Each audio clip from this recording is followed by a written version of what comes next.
امروز رو قصد داریم تا با شما به یکی از معروفترین کبوترخانه های ایران بیایم که در استان یزد شهرستان میبود قرار داره.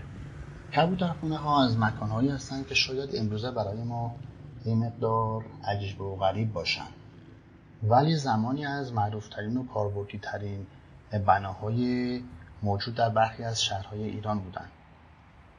این کبوترخانه با 4000 لونه کبوتر که به یک شکل هستند پذیرای مسافران و گردشگرانی هستند که به این شهر سفر میکنند.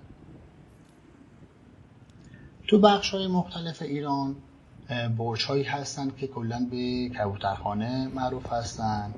این بناها از جمله کاربردی ترین بناهایی بودند که ایرانی‌ها ازش استفاده میکردند. معمولاً کبوترخانه‌ها به شکل استوانه‌ای ساخته می‌شدند و در زمانهای قدیم مردم از این بناها برای جمع‌آوری کود کبوترها و دیگر پرندگان ازش استفاده می‌کردند.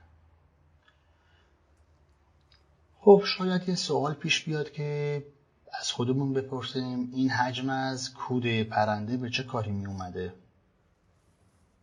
بیشتر این کودها تو زمین‌های کشاورزی و باغ‌ها مورد استفاده قرار می‌گرفت و کود این پرندگان بهترین کود برای مصارف کشاورزی بودند. اما مصرف کشاورزی تنها مورد این نوع کودها نبودند.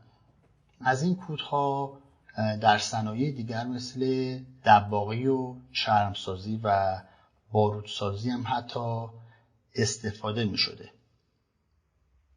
کاربرد دیگر این کبوترخانه ها استفاده از گوشت این پرنده ها بوده که برای مصارف خوراکی استفاده می شده. شاید هم به همین خاطر بوده که شاه صفوی مالیات های نسبتاً سنگینی بر کبوترخانه ها بسته بود. در مورد قدمت این ساختمون رو اگر بخوام صحبت کنم تاریخ مشخصی نداره، ولی بر اساس اظهار نظر کارشناسان کبوترخانه ها در قرن 4 هم وجود داشتن که از رونق خوبی هم برخوردار بوده.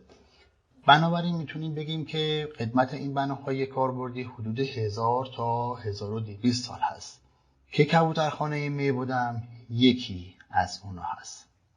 کبوترخانه میبود امروزه به طور خوبی مرمت و نگهداری شده، به طوری که یکی از جاذبه‌های گردشگری این استان هست. این برج تاریخی به یه شکل استوانه‌ای هست که با سبک و سیاق ایرانی ساخته شده و تمام لونه‌های پرنده‌ها مستطیل شکل هستند و این ساختمون طوری طراحی شده که در واقع دژ نظامی برای پرنده‌ها بوده و کاملا نفوذناپذیر بوده.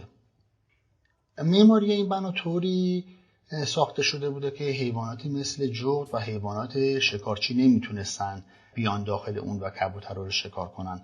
خط سفیدی هم که دور تا دور بنا کشیده شده موجب جذب کبوترها به این محل میشده و از نفوذ خزندگان و پرندگان دیگه جلوگیری میکرده. روی پشت این کبوترخانه 4 تا برج کوچیک و یه برج بزرگ قرار داره که در واقع محل ورود و خروج کبوترها بوده. شاید در بین تمام برج‌های کبوترخانه کشور برج میبود به دلیل سالم بودن و مرمت خوبش امروزه بازدید کننده های داخلی و خارجی بسیاری داره.